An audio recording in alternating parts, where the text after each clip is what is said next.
58, 59. Lost count.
Eight, 59. Lost count.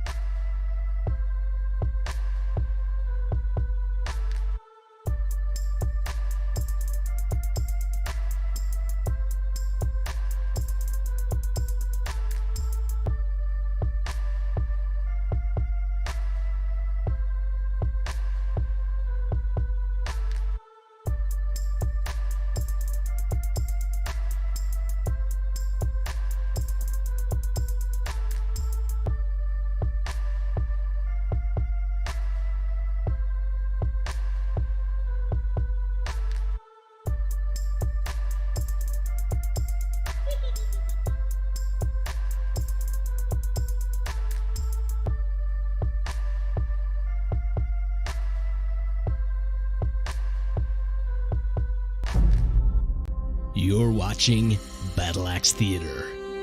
That means drinking, vulgar language, vaping, and occasionally over-the-top nudity. Viewer discretion is advised. Battle Axe Theater, that's a good name. Battle Axes. Battle Axe, man. He brought the preach video. Battle Axe Theater. Death from Battle Axe. I don't know if you guys have seen, he just rants, and it's awesome. And he just starts screaming and yelling. I need to have a beer with that guy.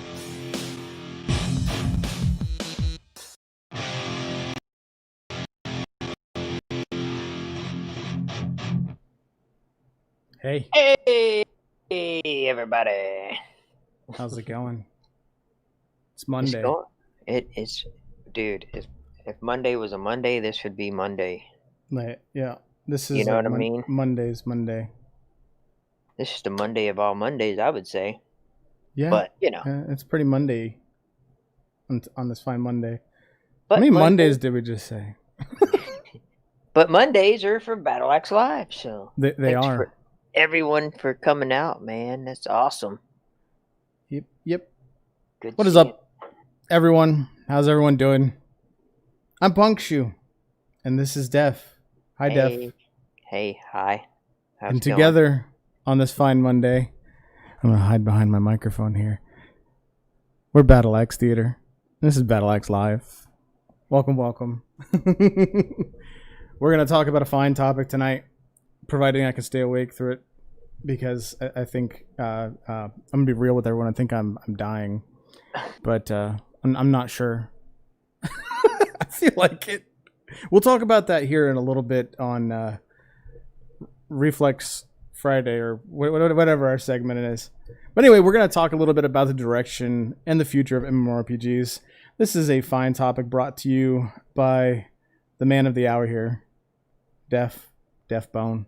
Oh, Defers, whatever you want to call yourself. yeah. It's a topic we came up with last night, and by we I mean him, because I slept like through our meeting time and came back and thought it was an awesome idea. So we're gonna talk a little bit about that. I want to thank everybody for coming out tonight. We hit 1,000 subs because of you guys. So We did. Woo! Thank you for that, guys. We really appreciate that. It's really awesome. We shouldn't stop the momentum though, because next stop is 5,000, and then 10,000, and then the world. Yes, I want the world. Yeah, I for don't sure.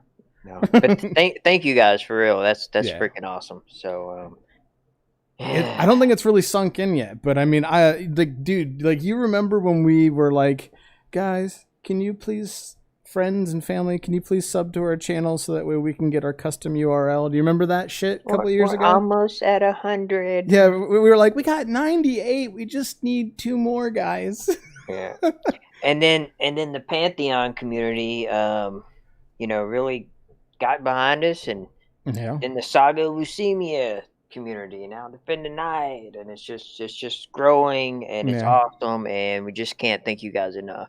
And we also decided to thank you guys so much after this episode of Bat Live. We're no longer going to talk about MMOs. We're just going to talk about battle royales, because that's our favorite topic now. No, we're not. We're not gonna do that. We're gonna continue talking about what we have fun with, and we're gonna keep going, keep growing, and we've got a lot of things in store for Battle Axe. But let's get on with Battle Axe Live, and we'll talk about that at some point in the future once we actually know what's going on. So, how about we talk about what we did this last week, bro? Let's do it. Let's do it.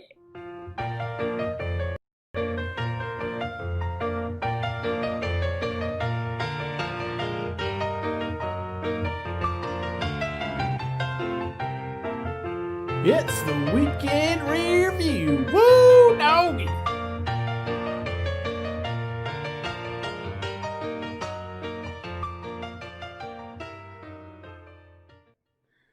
Woo, doggy.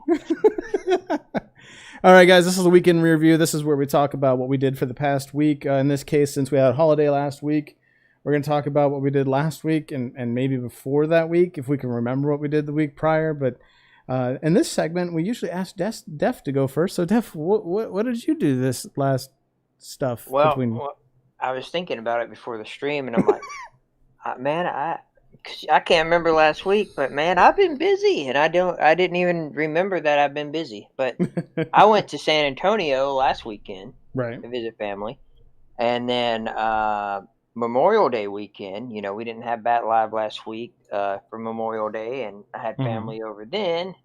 Right. Did some work on my back porch. We're kind of nerdy, Punk. And I watched The Last Dance because I remember being a kid watching Michael Jordan. And for those that don't know, The Last Dance is about Michael Jordan.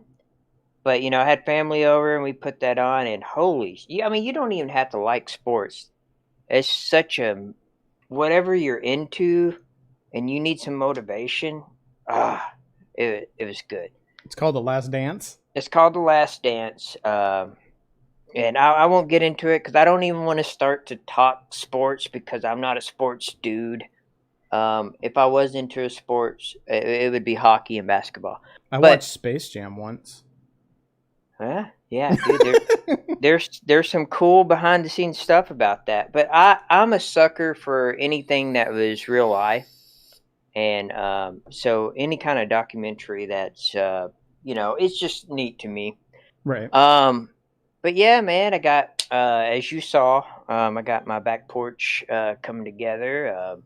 I got my new networking stuff in for the house. Haven't got to that, but gaming related, I've just been since I've been so busy, I've just been squeezing in some Overwatch here and there because it's the anniversary, which ends tomorrow. Mm-hmm. And I'm more of a Paladins guy than Overwatch, but I gotta say, man, I've been seeing why people still play it. And then as I was telling Turin, who's in chat tonight, I just got to Path to Fire storyline in Guild Wars 2, and Turin says it's amazing. You say it's amazing. So It's goodish, man. this week, that's what my plans are. Nice, nice. What I about know you? Lai has been working on that. Oh. I'm sleepy. Like, I've been sleeping, like, all right, so, like, last week, I think I slept on average, like, 15 hours a day. I don't know what was going on.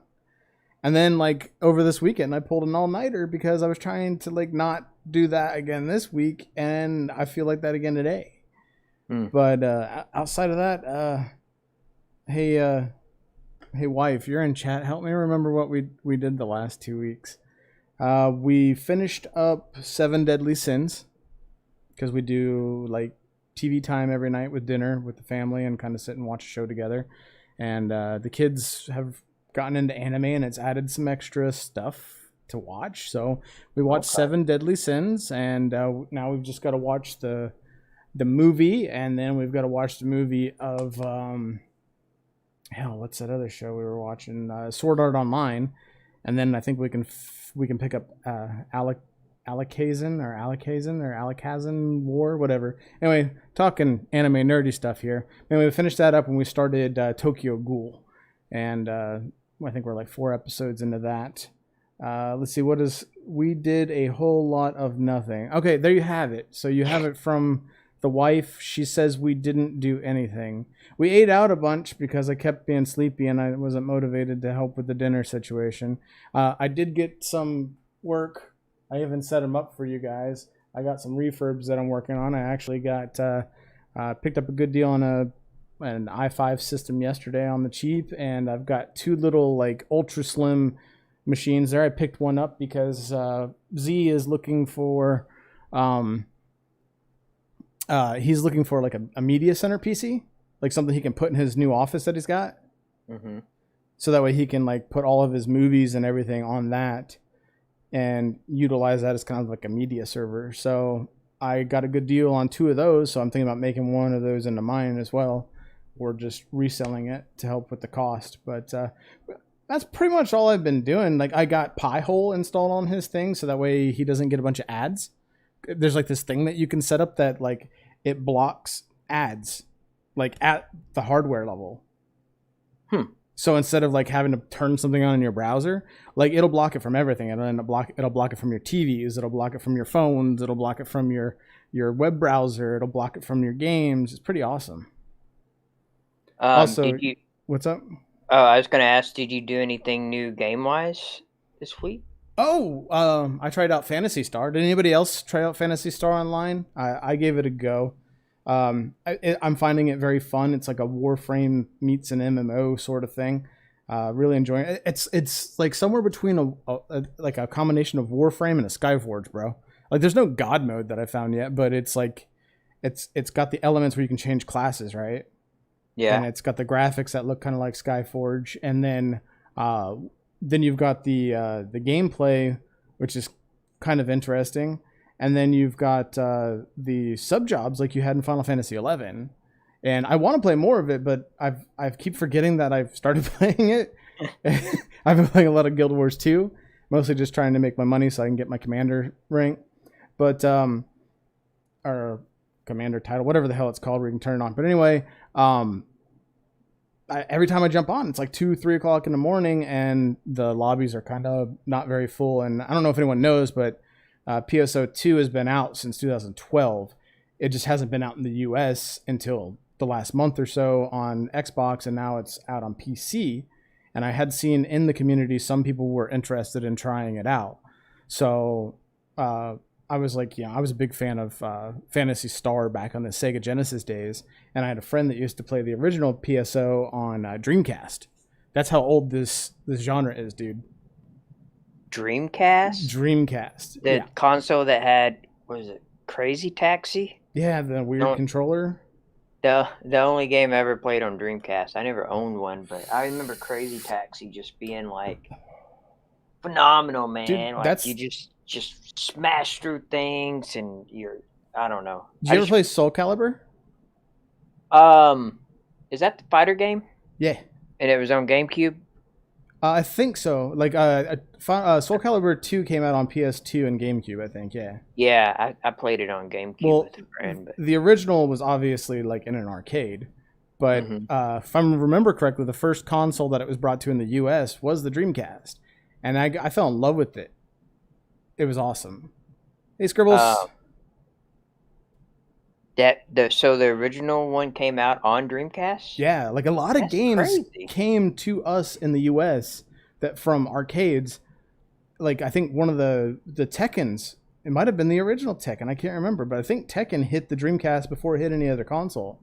And it was pretty awesome because you had all these games, but the Dreamcast didn't do very well. You know, it wasn't a super popular platform, and it was very expensive back in the day. And then I think the PlayStation ended up kind of taking its spotlight. Like that was the last console that we really saw from Sega before they just decided to cut ties with the console market and start doing games for other companies. But yeah, that's all I did. That's all I did. Well, it's just crazy because I remember the Dreamcast and always wanting one, but it was kind of like a short-lived thing. You know, it really was, but it has like a cult following. Like I've got a friend in Florida, and she's in our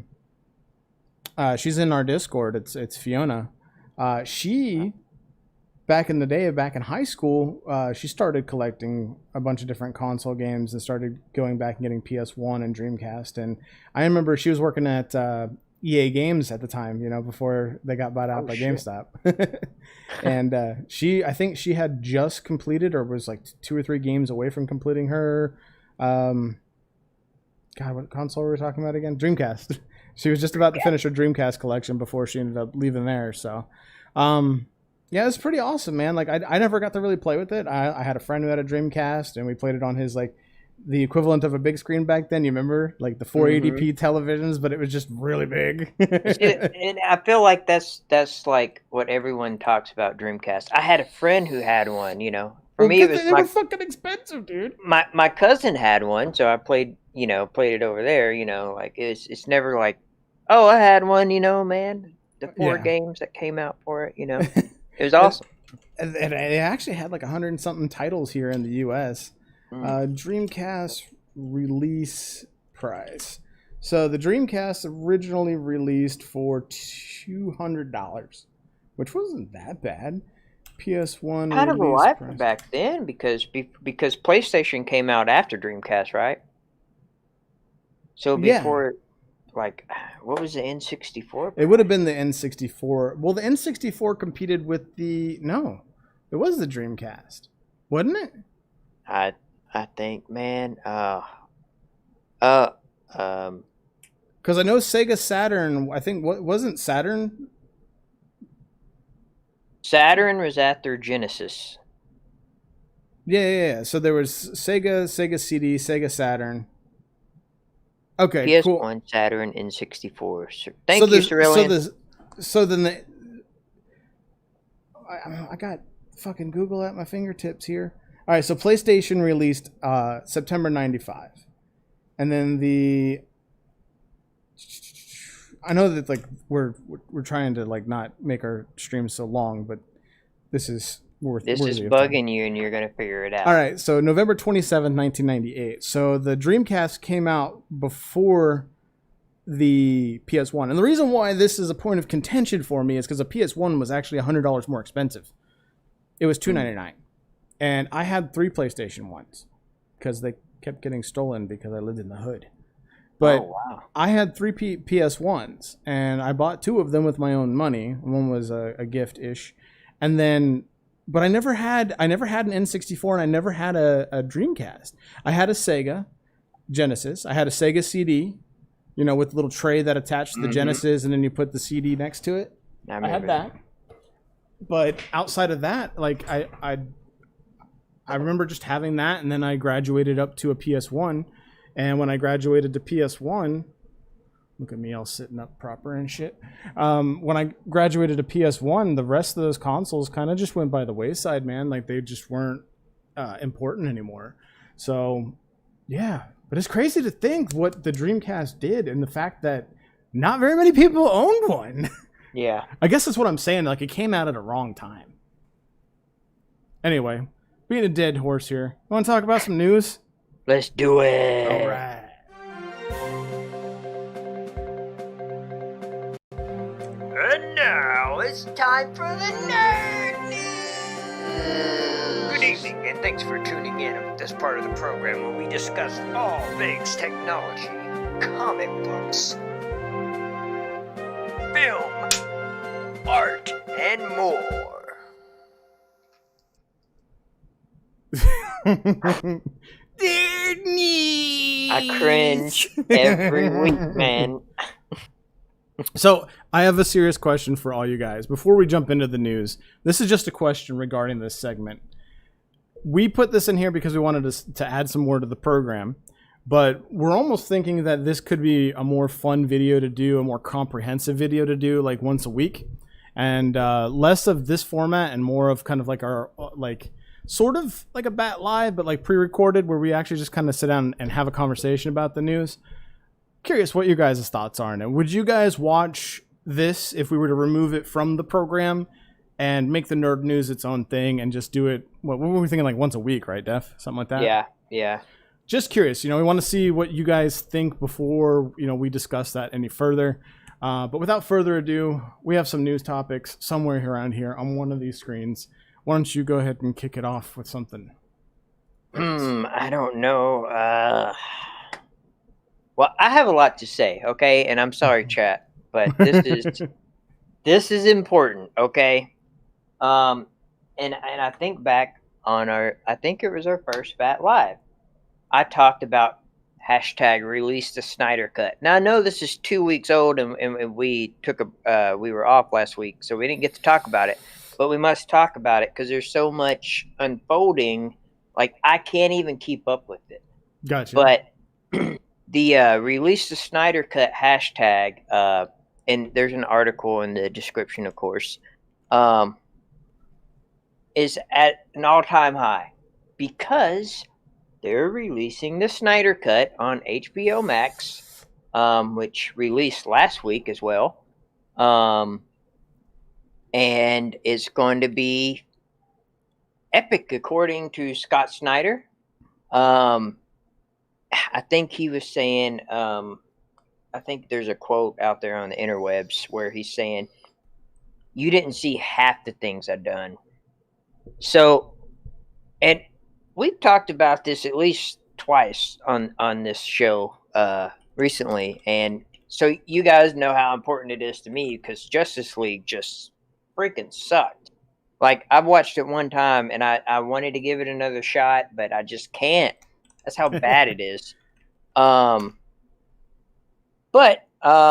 it's coming. It's coming to HBO Max next year, and the big debate is how they're going to do it.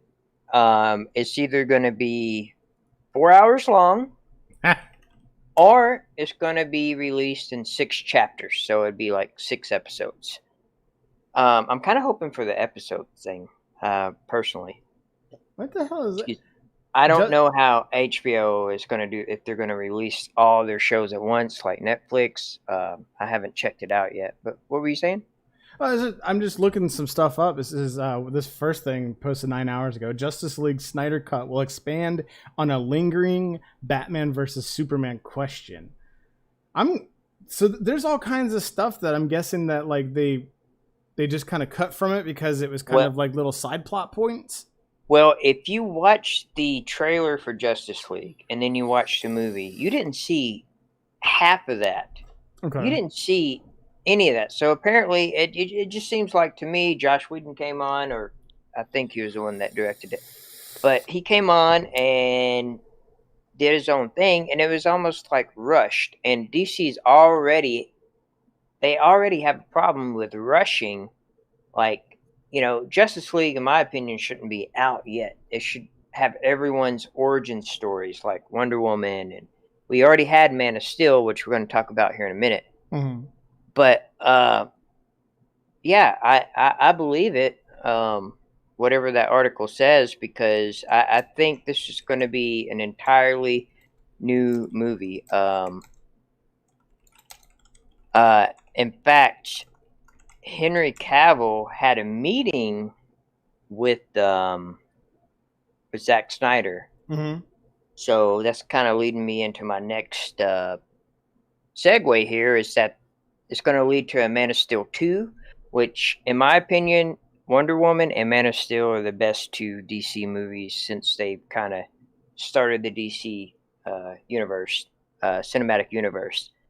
So I'm freaking pumped because, dude, I've seen Man of Steel, I'm not shitting you, like 2,000 times.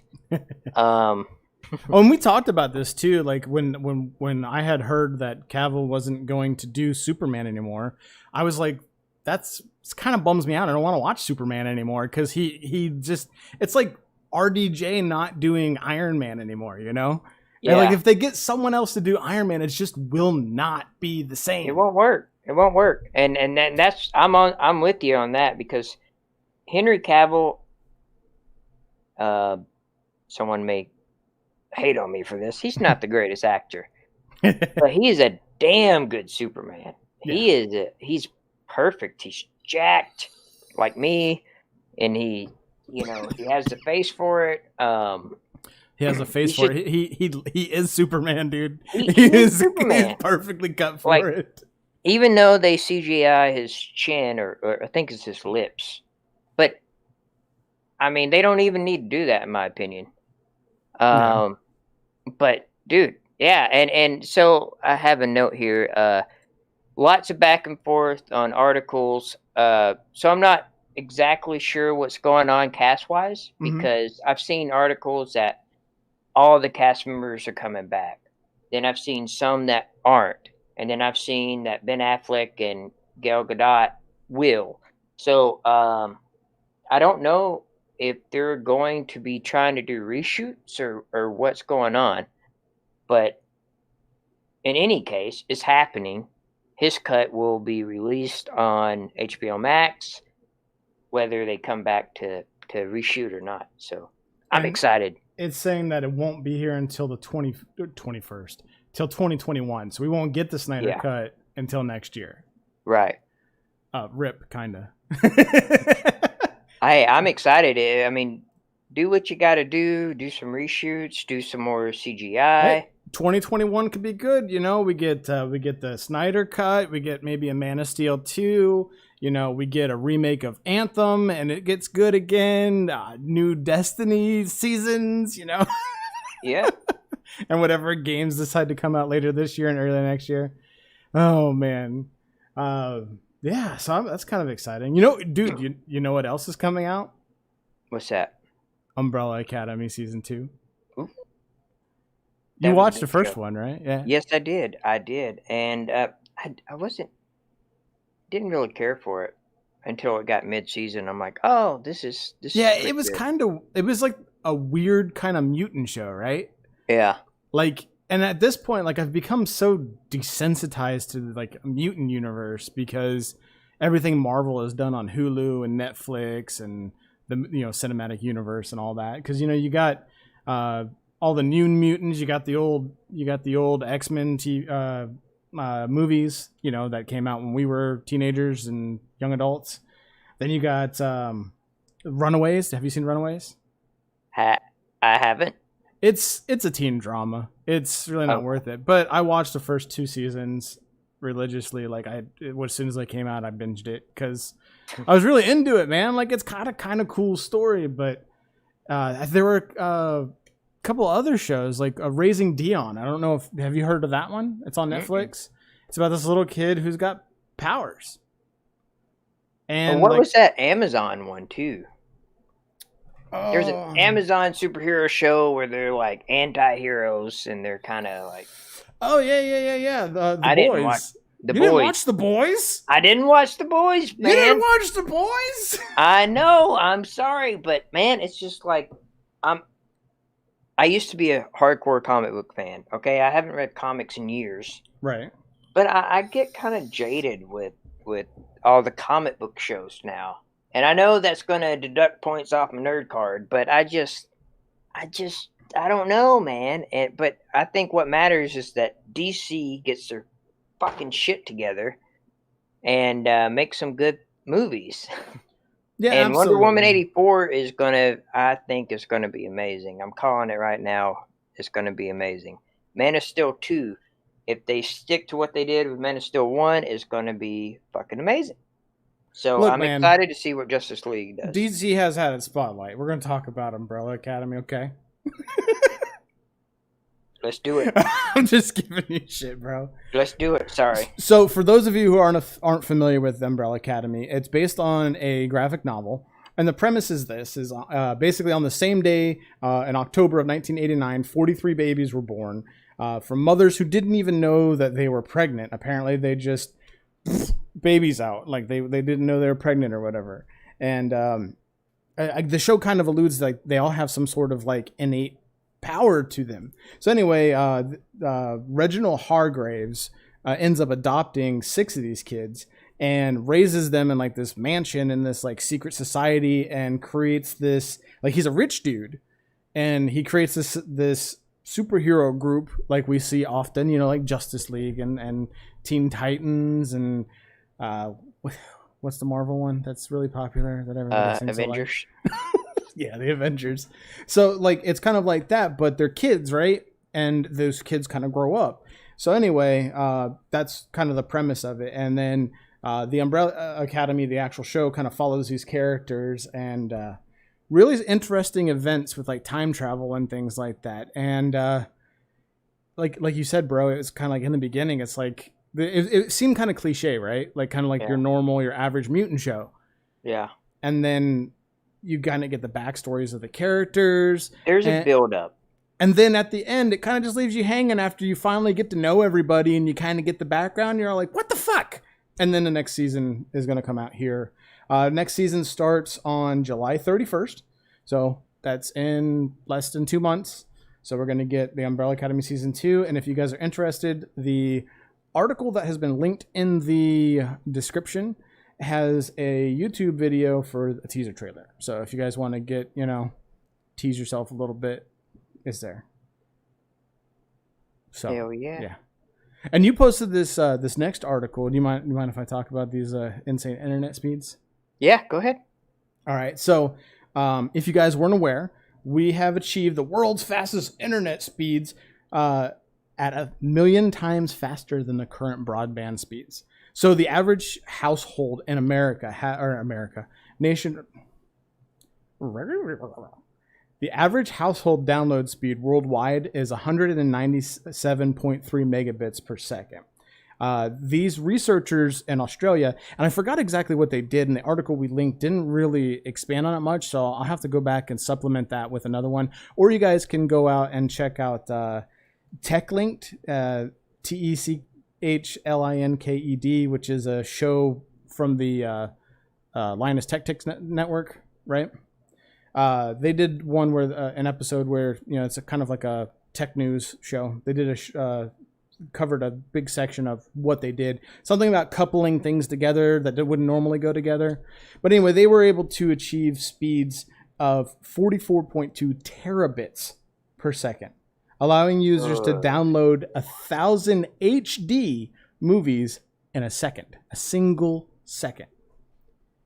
And that's pretty crazy because in Australia, where this experiment was performed, the average internet speed is only 43.4 megabits per second, which is like a quarter of the average worldwide speeds. So that's pretty impressive. Insane, dude. Yeah, I want it now. I hope infrastructure gets there because I tell you all the time, like, we are doing this stream on a 200 down and a 15 up. In a household of 4 people, which includes somebody who's watching the stream right now, and 2 children that are playing online games, probably streaming YouTube and in Discord at the same time. And that really sucks. Yeah. The download speeds aren't bad, but it's, I used to be on fiber where I had 150 over 150 and it was glorious. So it kind of hinders things. So I hope this, and that's what this article kind of hammers home, is like, this shows that shit can be done and is trying to like promote the research into like getting faster speeds because you go ahead. The minimum requirement nowadays is just not cutting it. I mean, even I don't have kids, Right. And, you know, in my house, you know, I got 2 people streaming and, you know, and gaming, you know, Right. and it's, you know, and then we're doing this here. Like, it's just, even for non-content creators, non-streamers, you know, like you got, you know, the kids gaming and you got everything is just online now. You know, you buy a console, you got to download that game. It's not a disc anymore, you know, and then you got the family watching movies or the mom and dad watching movies, streaming and then gaming and then, you know, and nowadays people game and watch YouTube at the same time, you know, it's just, we need more, is all I'm saying. We do, and it's like it's an issue with the telecom companies because they're, you know, they have this handshake deal, and it really sucks because they've taken away the competition away from they've taken the decision away from us as customers, and they've gone ahead and did a little handshake, and they were like, all right, you have this market, and we won't market in this market if we can have this market. So you have Verizon over here, and AT&T over here, and Fidelity, and Suddenlink. You know, anybody who's got fiber. And they're sticking to these little areas because they have a non-compete agreement with other companies, which is bullshit, I think. But I'll tell you what, once we get to the point where there is wireless communication capabilities and they don't have to spend the money for infrastructure to go out there and dig lines and everything, and it becomes reliable, I think competition is going to open up a little bit more. I wonder who could do that. Maybe Elon Musk? A man of the hour. Speaking of which, some stuff happened this week. You want to go ahead and talk about that?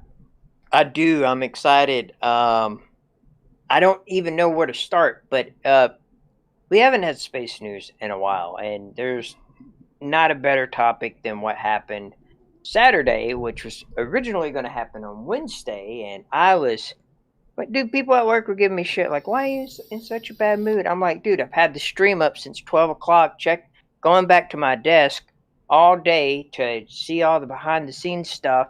Because, dude, we're at an age where launch is so different now. They have beautiful quality cameras inside the ship. I mean, so let's talk about it.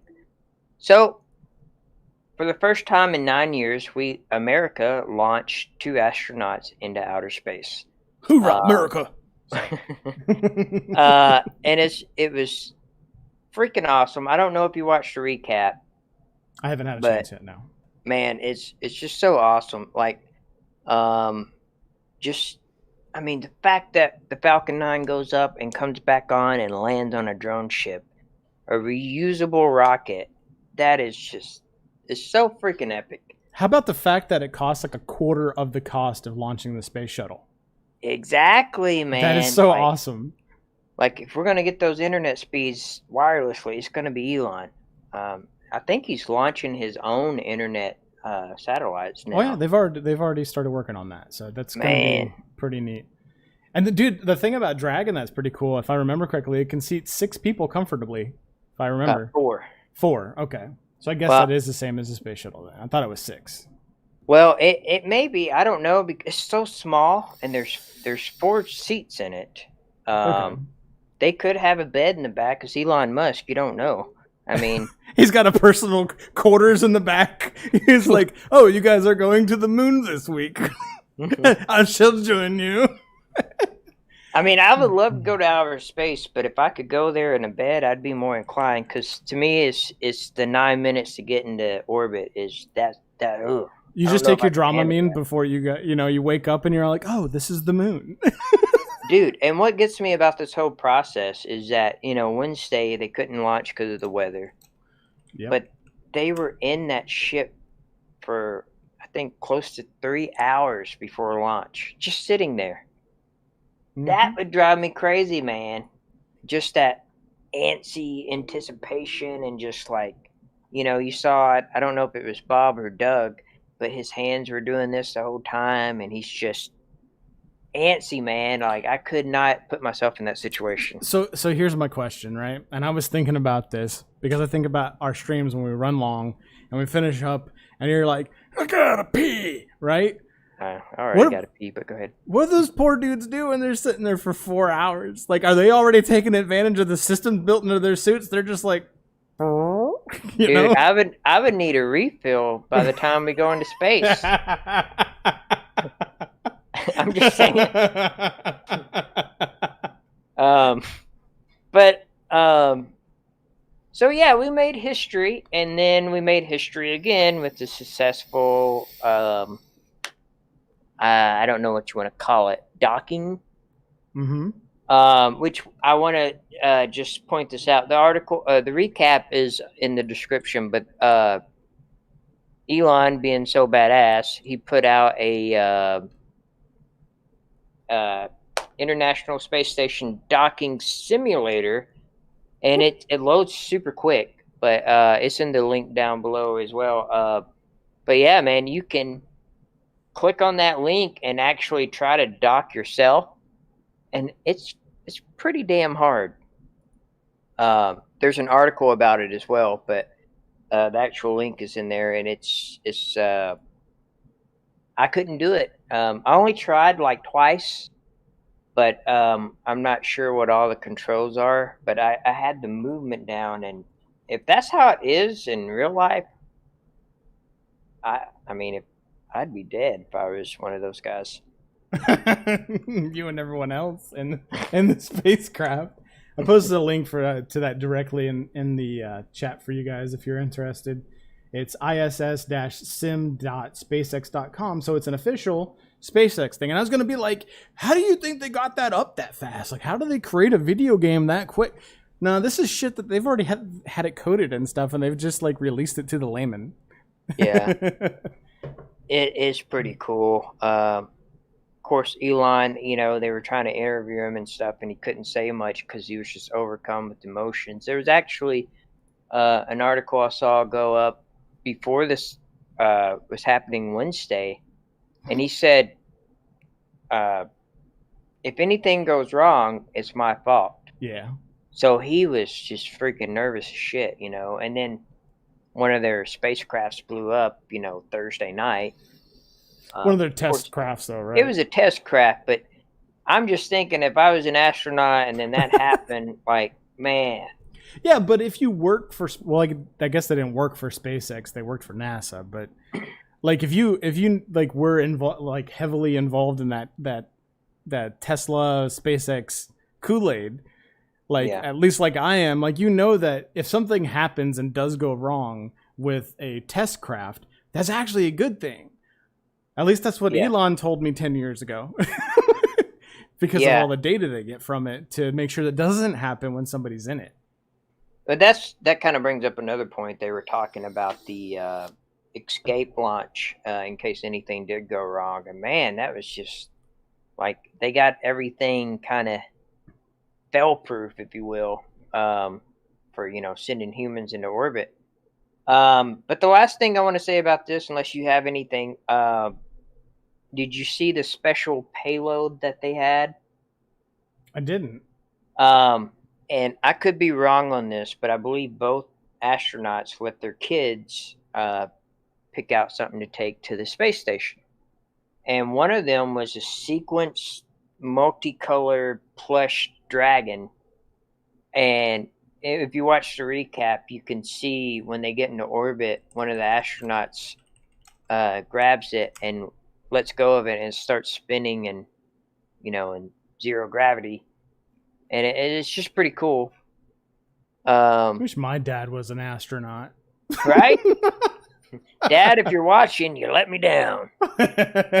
No.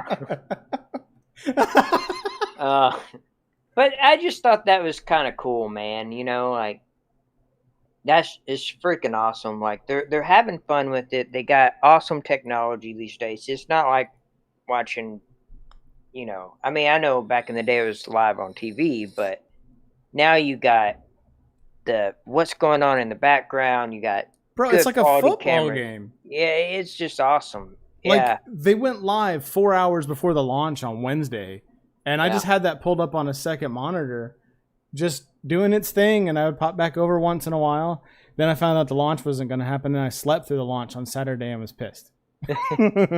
But like to go back to what you just said earlier, it's just cool to see SpaceX and NASA come together for a common goal. You know, like just you know on that 4 hour stream before the actual launch, just to see SpaceX and NASA correspondents on each side of the table, and just you can just see it in their faces, hear it in the voices. They're excited, you know. Yeah. That's just freaking awesome. Yeah, it is pretty awesome. Well, I mean, that wraps up the stream, right? We're good to go? Yeah. See you later, guys. All right. Been fun. Oh, my goodness. So, Hey. yeah. What?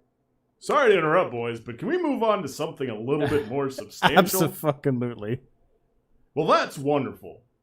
Are you guys ready to get down with a couple bearded idiots who ramble on about random gaming topics? I hope you are. Well, you're in the right place. It's time for the meat and taters. Hey. Who the hell was that? Is that God? Yeah, Oh, okay. I guess. Some god. It was Elon Musk. Oh, Shit. Sorry, I didn't mean to blow your ears off, guys. That was Elon Musk, his dad, Daddy Musk. Daddy Musk has spoken. Oh, man. So, yes, we are moving on to the meat and potatoes. I hope you guys heard that because I keep having audio issues. So, hopefully you heard God speaking, and if you didn't, I fucked it up again. But we're going to talk about the direction and the future of MMORPGs. And then we're never going to talk about MMOs again, right, Def? We'll see. No, that's a lie. We'll talk about them. So one of the first things we want to talk about here with this particular section, or segment, or discussion piece is, there's that thing that got us all into MMORPGs, right? The draw, the thing that pulled us in, like the urge to go from a tabletop or text-based game to what eventually became some of the most popular games and one of the most popular game genres for like an entire decade. A decade's 10 years, right? Mm-hmm. Okay, so an entire decade, or maybe two. So, what kind of thoughts did you have on this, man? Because I know that this is like something that you kind of put together, and I want to kind of let you go through this and tell us what your thoughts are on the whole topic. My thoughts are coming from just living through this as a person. So I and I'm going to use EverQuest because EverQuest is kind of one of the grandfather MMOs that, kind of started this whole thing, Right. There were a couple of others, but my personal experience, and this is going to sound kind of cheesy, but I remember being 13 or 14, however old I was, and just like meeting someone to group up with and to go farm and camp orcs or whatever it was. I remember getting a fishing pole and having fishing buddies to your Yeah. left and to your right while you wait on the docks. You know what I mean? Yeah. I remember taking the game so damn seriously that someone was camping J boots for fucking 12 hours and they didn't get their drops, and I'm having to pull all-nighters to get my J boots, I remember just swimming in the tiny little pool in Crushbone, kind of close to the entrance, and I was swimming with another character and we were getting our swimming skills up, and I was just thinking, this is so fucking mind-blowing. So it's kind of like, what is that major draw? What is that major attraction? And I've said this a billion times on this channel, but it was all new, man. It was all new. It was all kind of mind-blowing and game-changing. When these games were out, we didn't have broadband internet, Right. And that was a nightmare. we had dial-up internet, shortly after EQ launch. We got DSL and stuff, but man, it was such a new thing that you just could not get enough of. It became your life, and that's kind of like sad but amazing at the same time. It's kind of like a love-hate thing. It's like, I'm not getting anything done in my real life, but to me, this is all that matters. I got my boys and my friends and my,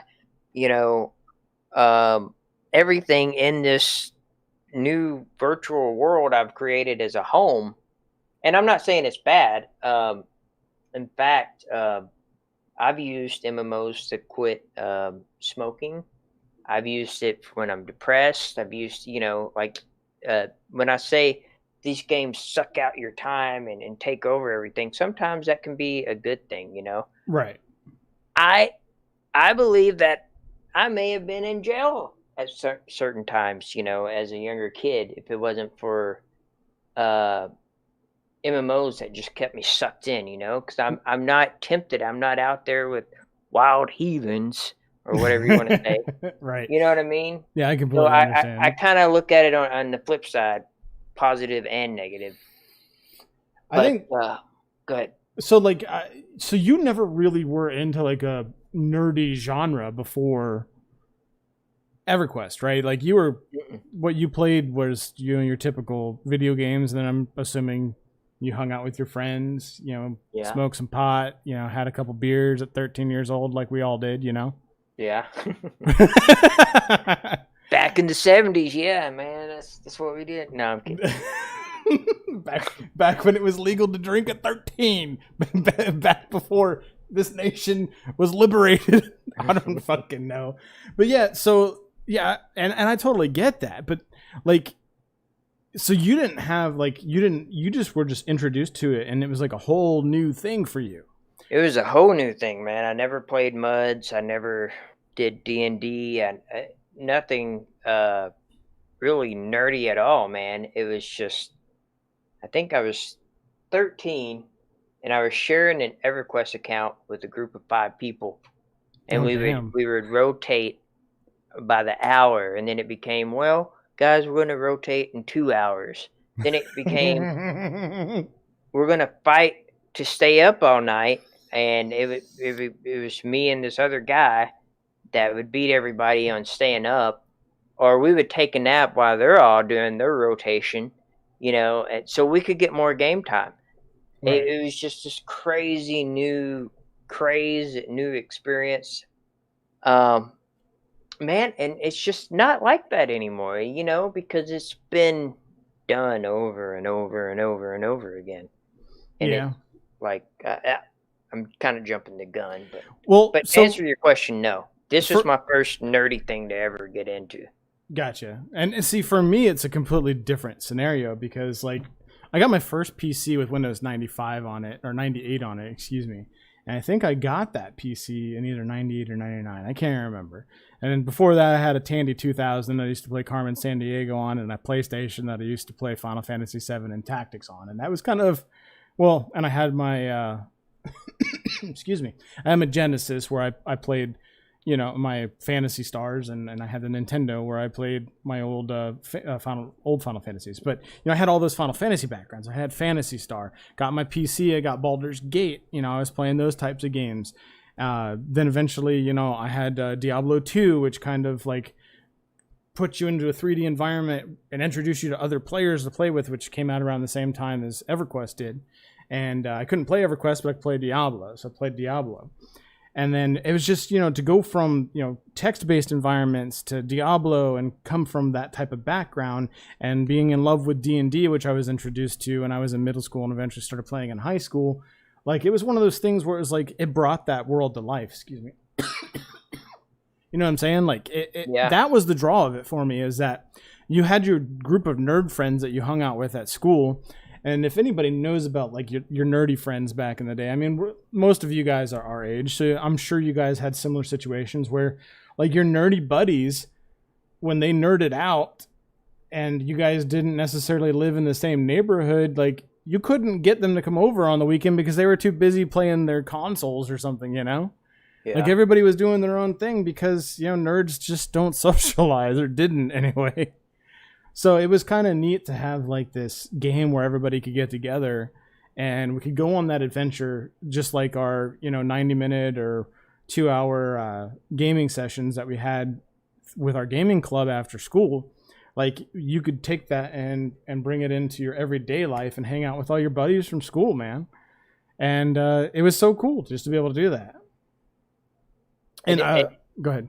Oh, I was going to say, like, it just kind of sprung up on us because we saw the game, and I actually had a deep hate for EverQuest, just because I couldn't play it, because even at my home, I lived in the woods, and my dial-up speed was 21.6 kilobytes per second.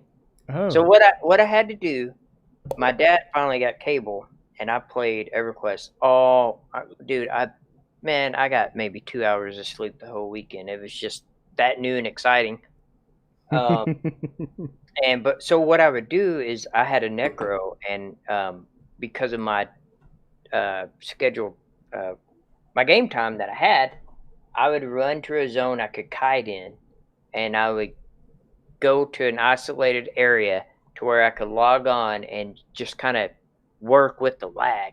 That's something you don't see nowadays, like people learning how to work with the lag, like I know when I cast my snare to start kiting that mob, I know there's a delay in it, so I know what's happening in that delay. And here you have FPS, like pro players bitching because they have 10-second latency, Yeah. And we had like 700-second latency back in the day and shit, and we were like, oh, it's just 700, it's fine. Man, it was such a cool experience, though. I mean, it's something that you appreciate, like as far as nowadays. But that's what I had to do, man. And I wasn't a nerd. It's just EverQuest kind of sucked my soul. I don't sound too good, but you know what I'm saying. You know what I'm saying. It's it kind of sucked me in, and then that's what got me into Lord of the Rings and like this whole fantasy culture that it was because of EverQuest. Yeah, I mean that's just. Dude, everyone's got to have their starting point somewhere, and if MMOs were your thing, like we know so many people that probably never even remotely were interested in nerd culture until they started playing MMOs, and I think it's almost like a fad thing now. Like everybody wants to be a nerd now. Being a nerd is not a bad thing, not that it ever was in my case, but like being part of that culture is actually like desirable now, which is completely weird and different than what we grew up with, because I had so many friends that like didn't want to admit that they played Moongate, that they played the text-based MMO or played EverQuest because they didn't want their jock buddies to beat them up. Oh my god, that's some dumb shit.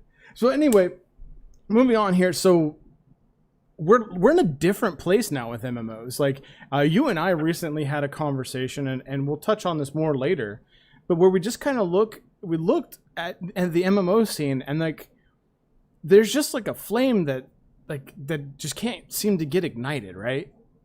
Right. So how do you think we got there? Like what happened to MMOs that kind of made the whole genre as a whole like start to lose its luster a little bit? Well, that's kind of why I started out with my personal experience, because back then it was all new. I mean, you just could not get enough of it. It was just a new experience where, you're in this game. That game is that character is you, you have your own identity. You make new friends. You go on adventures that take hours and hours on end. You get off at night and you're like, holy shit, man. And you just ponder it, and then losing that flame. Little did we know, because I will admit, when it was hard for me to move to EverQuest. I mean, move to WoW, because everything I had worked for in EverQuest, and it's just at the same time, people that were trying to talk me into it was like, dude, you can play WoW for 30 minutes and get shit done, and I'm like, really? Okay. I was like, dude, WoW is too easy. Like, I quit WoW after 28 days because I had already gotten a level 52 character. And I was like, this is too easy. It took me 6 years to get level 50 in Final Fantasy. Anyway, go ahead. But I think a lot of people enjoyed that creature comfort, or whatever you want to call it. It's just, you can get in, You can invite people. You can get to them a lot quicker than you could in EverQuest, and you could get some shit done. Because here's how I think about it: like back in the day, experience XP was just that's all the game was about. Just getting that XP, that sweet XP. Right. And then you go to WoW, and then you can get XP. And I wasn't there for the launch of Classic. I didn't get into WoW until BC, but it didn't feel the same to me. It didn't feel like I was chasing for this like this level up progression. Like it's just that's where the flame kind of died for me, because in EverQuest, you know, I got stories of my brother like just texting me, dude, could you please help me get level 70 this weekend, please, man. Hey, please. Hold up.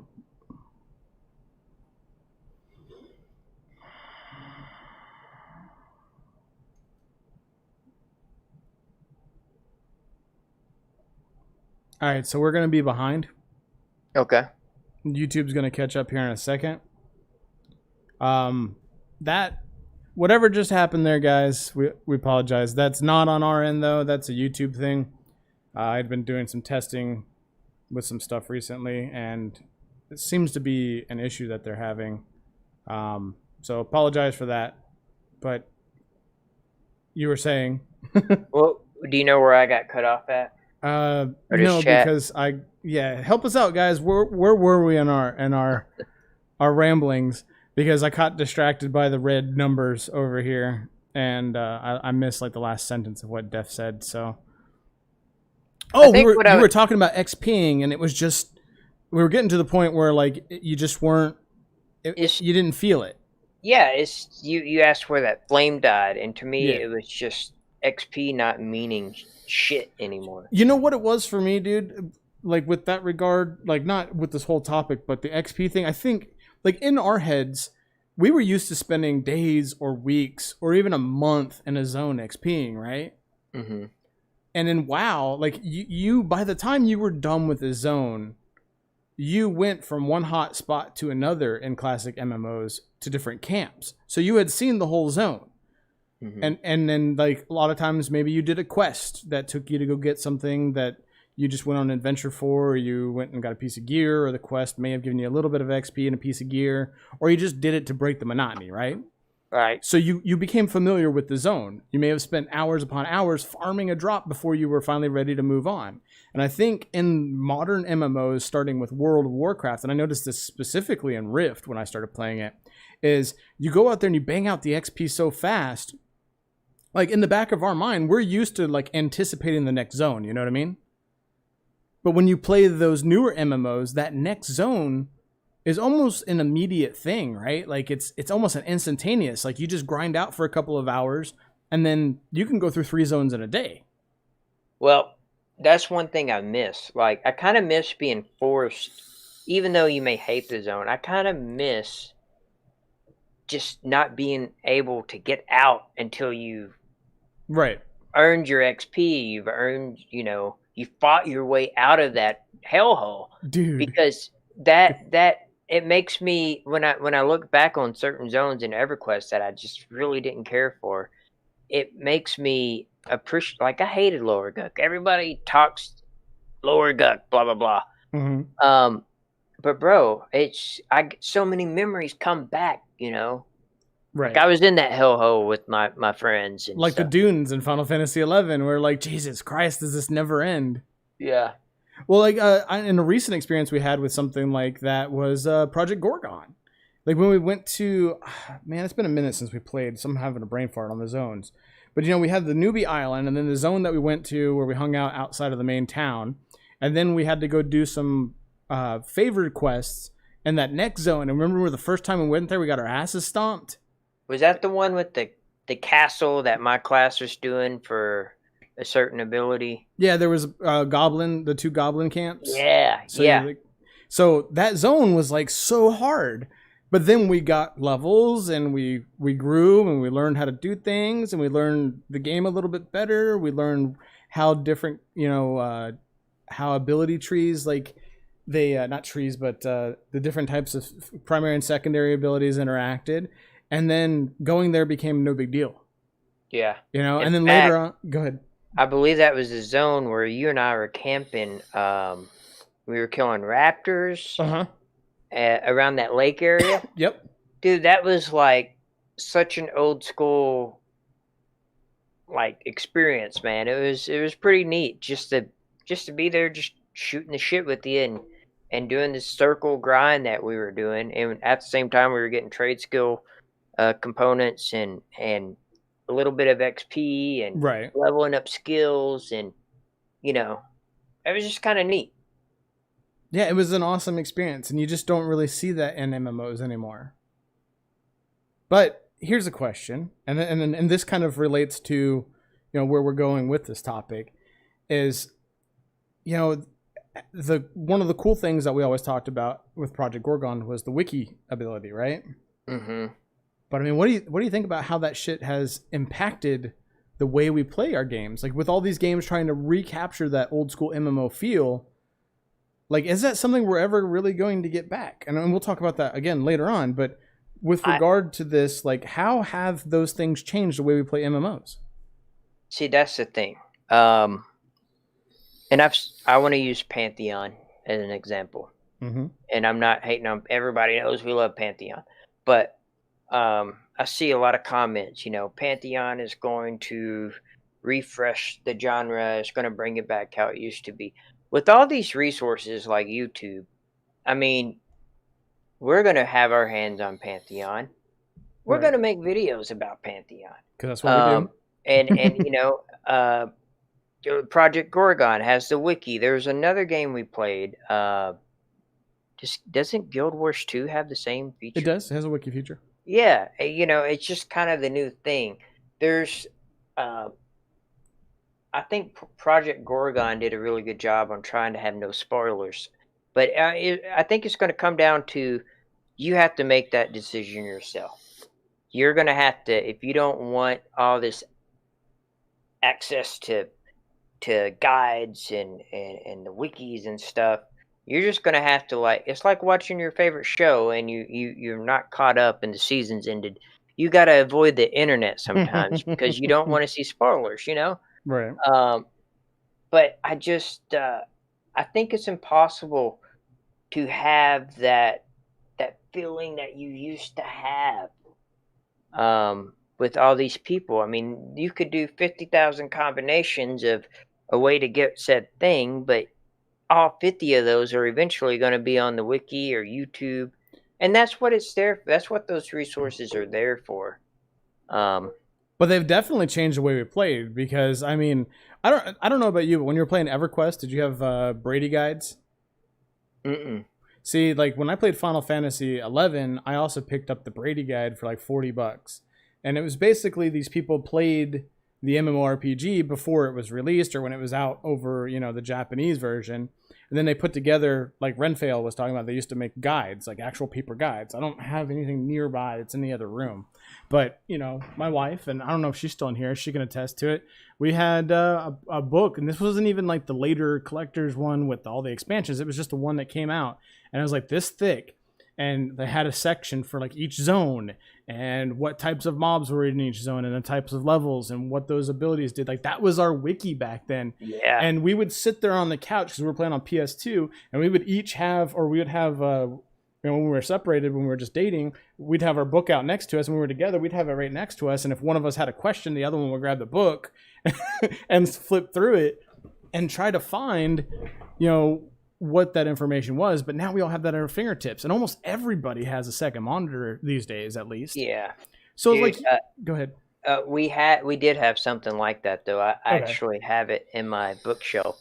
It was like an EverQuest index when Planes of Power came out. Mm-hmm. It had the map of every zone where, you know, back then you had to use EQ Mappa, but which is silly.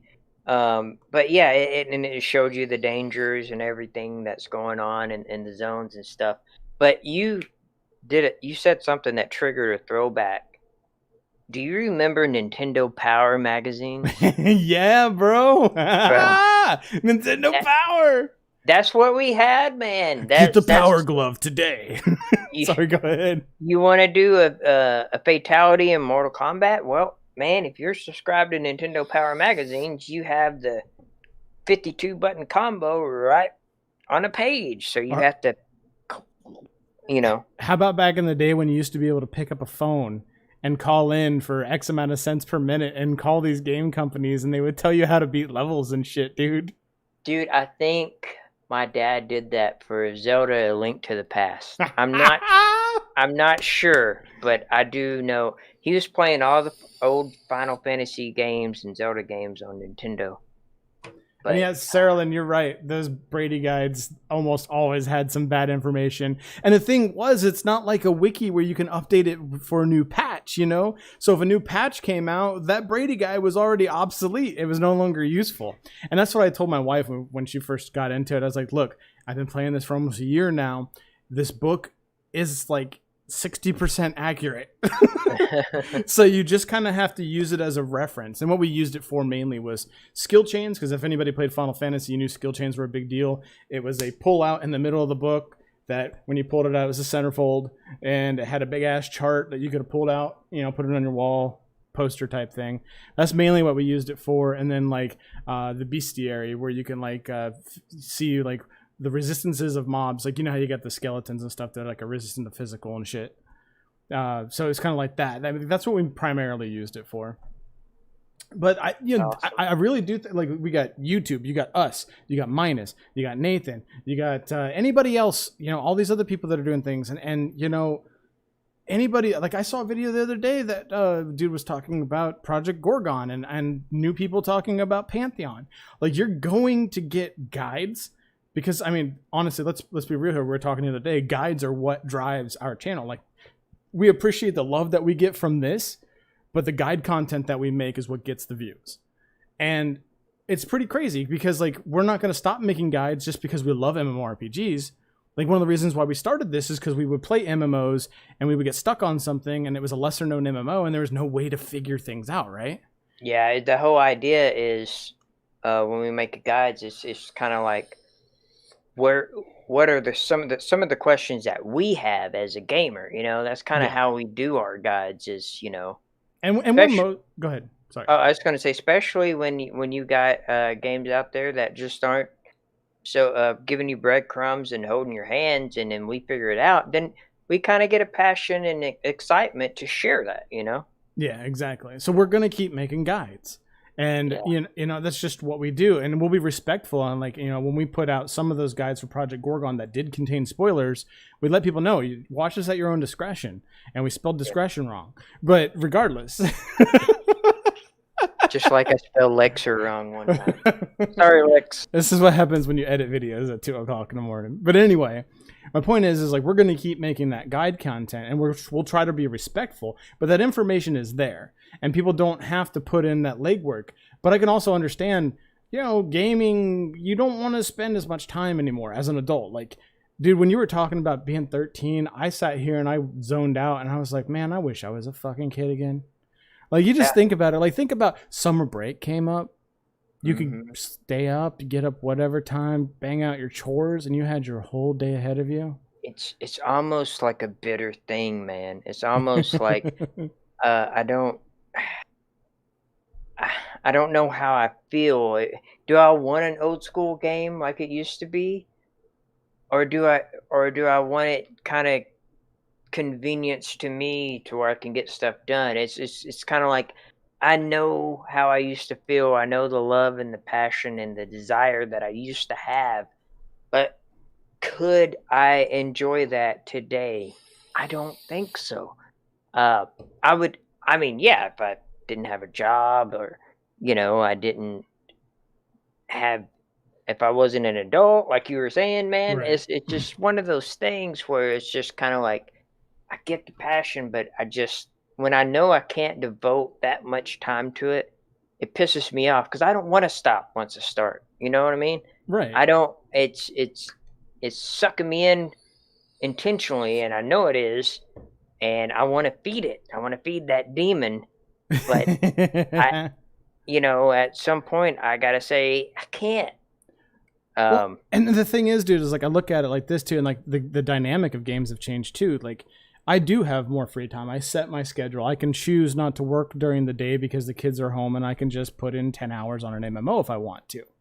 And a lot of the times it's under the guise of doing it for work. You know, sometimes it is work related. Other times it's me just playing with, you know, maybe I'll come up with a video idea while I'm playing. But, you know, I can put that into it. But it's not like back in the day where you put in 10 hours on an MMO and you're like, damn, my whole weekend's gone. But damn, you know, now you're like, I just put in 10 hours. I've already beat half the game, you know? Yeah. It's a world of difference. So it's like, you know, we just started back playing Guild Wars again, was it 2 months ago now, roughly? Month and a half, something like that. And I had to make a new character, and you kind of sort of made a new character too to kind of get a feel for the game. Well, in that time, I've already gotten 6 more level 80s just from playing. I couldn't fathom doing that in an old school MMO. No. And like you look at it now, and it's like, with the way dynamics have changed and the time that you put into it, you put in all that effort, and then you almost want to be like, well, should I have not done that? Because like I could have just put in 2 hours and spread it out over time. But the hardcore MMO player in me is like, I want to bang out 14 hours because I'm having a blast, you know? Yeah. Yeah. But there's like JG said earlier, it's no longer about the journey anymore. It's about the destination. So you hurry up and you get that journey done, so that way the destination is end-game content. Yeah, and that's something I try to drill to several of my friends. I got into EQ over the years after the buzz of EQ was over, and they're just wanting to get to end-game. I'm like, man, you're level 70. You don't have a hotbar that just has set amount of skills. You have all these skills. You have all these utilities. Let's take a level 70 break and just get familiar with your class. You know, let's just play the game like normal. You know, let's not rush through. Let's not have me power level you. Yeah. You know, let's just enjoy this while you can, because once you get to end game, which that is something we've discussed, in-game content. That horse is dead. well, yeah, and once you get to in-game content, you know, it's the same song and dance every time you get on, you know. Right. And that's something we'll talk about later at the end of the stream. But it's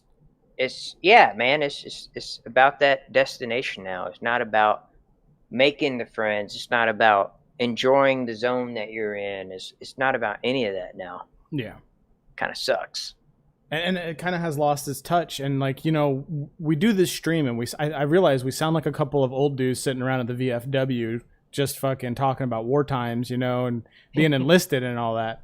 But I mean, we are veterans, like every one of us here. We're all veterans in MMORPGs, and I'd love to have people in here to give us their thoughts, you know, from a perspective of non-hardcores, because you and I both agree that there's a place for everyone. You can be an MMO player and not have to be an EQ MMO player, you know, somebody who wants the hard grind, somebody who just does it for fun, for the socializing, and then you jump in and you do the other stuff, the casual gameplay. But, you know, we've talked about all these other games. We've talked about EverQuest, Final Fantasy. There's Ultima Online that's out there. That's how I was introduced to MMORPGs, is people talking about UO back in the day, you know, and not just MMORPGs, but games that kind of helped that genre along, and, you know, like Path of Exile, Diablo. Those games like kind of helped spark interest in the genre. And you and I, we have played a ton of different MMOs, and we kind of sort of find our home for a little bit, but then something happens. Like because it's not built like it used to be, it's not built around longevity, we end up losing interest in some capacity. And I think it's because like you and the rest of the Bat crew kind of hang out with me, and like I play so much, like my interest will start to wane, and you'll see me playing something else, and then people will be like, oh, what's that? I want to try it, you know? Yeah. So go ahead. Oh, I was just going to say that's just kind of how it is. And you just brought up a point. There's just so many choices these days. Yes. There's so many. You mentioned Skyforge earlier. Right. That game was complete shit. And but it was awesome at the same time. Yeah, I did a rant on it. If anyone wants to check it out, it's called The Legend of the Wet Noodle God, I think. Yes, because you are a wet noodle when you become a god. It didn't get a lot of views, but like, I think if I recall correctly, I stressed about how good the combat mechanics were, and the gameplay was pretty good, but it's just once you got to end game, it was just complete garbage. Like, it's just all the fun instantly gets sucked out. And it becomes like a Facebook game. Yeah, and I feel like a lot of MMOs these days is you get so excited, you get pumped because you play MMORPGs and this is your jam, and you kind of have an understanding of how things are going to work in general, and it's just anytime I play a new game, I get fucking giddy as fuck inside my head. I'm just so pumped to try it out, see what it's about. But then you get to end game and it's like, is this worth it? I mean, like, it's just, I don't know how to explain it, Pump. It's kind of like, I recall on EverQuest, once you got to end game, you were kind of like looked upon as a badass achiever, and you had this community of other high level players. Because you made it, right? You know? And you know, you're with some other dude in a low level zone, buffing the other lowbie new players and giving them advice, and you know, it's just that whole atmosphere is just not there in any MMO now. Yeah, kind of sucks. It really does. So, I mean, you had mentioned that there's all these MMOs out there, and now I'm kind of curious, and this is something that we've brought up here, is like, do you think we'll ever find that like internal peace? Like, how many years did you play EverQuest for? Oh, man. Like before you started playing WoW, like religiously, how long did you play EverQuest for? I would have to do the math on that. I was 13. Then I played up to BC. So that was 2008. I don't know. I want to say a good 10 years. Okay. Something like that. But here's the thing. I always go back. I guarantee you within the next year or two, I'm going to get on my retail accounts and just stick around, you know? Right. Those are my babies. That's my creation. And you still have those characters, and you still kind of check in once in a while just to make sure everything's kosher. And it's kind of the same thing with me in Final Fantasy. Now, I don't play retail anymore because retail's gone to shit. But Final Fantasy 7 or Final Fantasy 11, I played for 7 years religiously. And, 6 years. And on the 7th year, I kind of finally decided things were whatever. I had trouble paying my rent, so I sold my account. Don't hate. I had to do what I had to do. But I ended up starting a second account, which I still have. But when I log into it, I don't have any desire to pay that monthly sub because there is no free-to-play options with Final Fantasy. But you know damn well, when I found out that there was emulators out there, I was fucking stoked. You know, we jumped right on that. And the reason why I'm asking this is like, and I had asked before I started going off on this tangent here, it's like, do you think we'll ever find that peace that we had with those games? Do you think we'll ever find our home again? Because I thought maybe Guild Wars 2 might be that home, but it's becoming more and more apparent every day that it truly is a temporary home until something else comes out. Because I mean, it's kind of like that median, right? Like you pay for it, you have access to it, you've got the game, you can throw a little bit of money at it when you feel like you need to, but you're under no obligation to be here all the time. But it kind of has a little bit of everything for everybody to do, right? Yeah. But I just don't think when Pantheon comes out or whatever the next big MMO is that grabs us, whether it be Saga or Pantheon or Valor or Defend the Night, we're going to leave this to go try those other games, right? Right. So, like, do you think we'll ever find that home again? Do you think it's possible? That's oh man, you got a lot of pressure on my shoulders right now. I don't know how to answer that, man. Well, it's like Adric, he's in chat. He's playing Eridune right now. JG's playing Eridune Progression TLP EverQuest servers, and it's it's almost like everyone is chasing that feel, that old school feel. You know what I mean? Like everybody, you got all these indie devs coming up with the roots of what got us into MMO gaming, what these AAA games have forgotten. And it's just so hard because I'm afraid I'm going to be pushed in a situation where, like, is Pantheon going to be my home? Is Defend the Night? Is Saga going to be my home? You know, I'm in this situation where I want to play them all, and I'm going to play them all. Mhm. But what's going to be that one that everything is just perfect? And who am I to be so nitpicky and be like, well, this, I don't, you know what I mean? Like, Yeah. this is not keeping me interested. Well, you did this one little thing, and so I don't want to play the fucking game. You know, who am I to be that fucking picky to tell someone to make their game? But at the same time, I feel like all these wonderful developers are they're doing it because of what we've been talking about, that old school feel and passion and desire and attachment to your characters, attachment to the world. To answer your question, though, I'm sorry, I keep rambling. It's okay. It's gonna be hard, man. It's gonna be hard to create something that's just gonna captivate you from the start, because let's be real, we played MMOs for years and years and years now, so we're gonna just kind of be jaded to it. I'm going to say what I say all the time, and I don't know if I brought it up on stream, but you and I have talked about this a lot, and I always do this.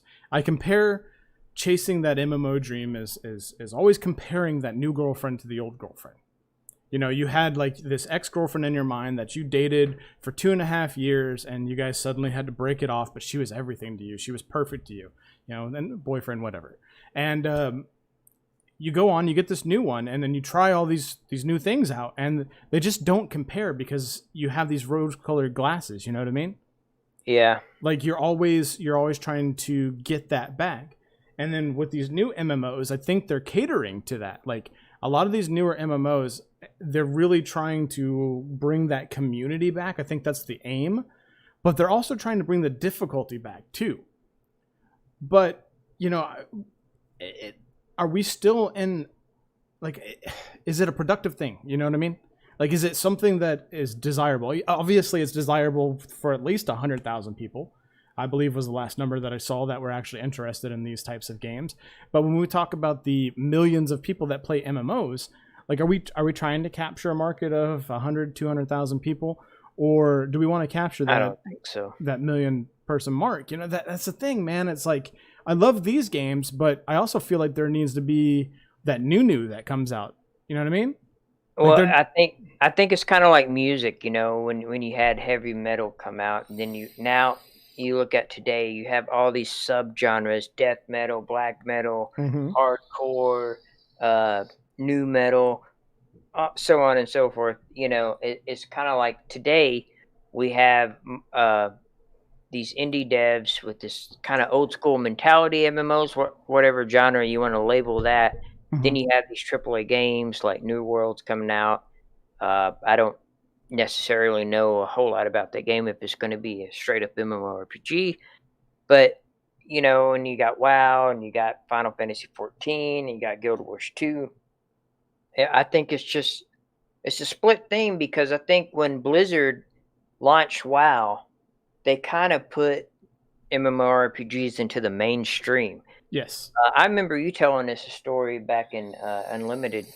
I think it was a raid night or something. But you after the raid was over, we were just kind of BSing, and you were just talking about all these random people coming in asking for World of Warcraft that you would never think that would play an MMO. You know? Yeah, absolutely. It's just kind of one of those things to where the genre has just become a mainstream thing.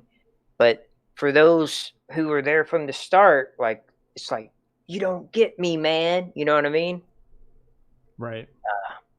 I'm sorry if I got off topic there, but No, it's fine. And that's the thing, man, is like, all right, so just to keep things moving along, because we're at like an hour and a half now. I'm going to pose a question that's kind of been a burning question for me. And I know we have Scribbles that watches. We're friends with, Scribbles, friends with Renfail. We'd like to be friends with Joppa, but we'll pretend that we are friends with Joppa. Joppa, we're your friends. If you watch this, get in touch with us because we have an idea we want to run by you. And it ain't game related. It's stream related. But, we follow all these games and we're friends with people that are in communities that support these games. We are friends with the developers themselves. We are friends with people that are in their inside, like their internal communities, their alpha testers and things like that. And there's this burning question in my mind. Is why do we have all these development companies that are having, anywhere between 3 and 10 developers working on a project when there's already so much competition out there? Now I get it that the genre is like, it's hemorrhaging. The genre is really hurting right now, but I also think there's a lot of stuff on the horizon. But why are we trying to make 15 different indie MMORPGs? I get that there's like an IP thing, where people like want to see their idea go from paper to a video game, but why are we not trying to develop like the next big banger, or next couple of bangers? Why are studios not working together to produce an IP, and then once that IP is finished, they're pumping out another IP, so that way they've got all these seasoned developers working on something to put out a better game? Because now you and I, we're put in this position where we have to pick when the launches come. If they all come around the same time period, we're going to have to pick which MMO we're playing. And when, we're already seeing that with testing, right? Yeah. Like when Pantheon starts testing, we're going to be like, are we testing SOL? Are we testing Pantheon? Are we testing Valar? Are we testing Defend the Night? Like, we're going to have to make those decisions already when the game actually goes live, and we're wanting to play for, several months hardcore like we used to. We're going to have to stop and make time, because it's kind of our job to play these other MMOs. Like, I just don't understand why so many, and I just hate to see any of them fail, and I'd love to see all of them do great. But go ahead. So you're kind of suggesting that all of these indie devs kind of band together and make one great game? Yeah, I mean, it's too late for that now, clearly. Well, yeah. But that would have been awesome. I would have loved But you're just using these guys as example, right? Yeah. All these indie devs were to come together. I mean, that would be awesome, dude. But like you said, like, there's so much love we want to give. But we're kind of, we're spread thin. Just being real here. Man, it's so hard. The thing is there's going to be one that stands out above them all. That's just going to be what happens. Whether it be SOL, whether it be Pantheon, whether it be something that we never even heard of before, comes out and it just has all the features, and they've actually already been working on it for like the last 6 years, and they just didn't tell anybody.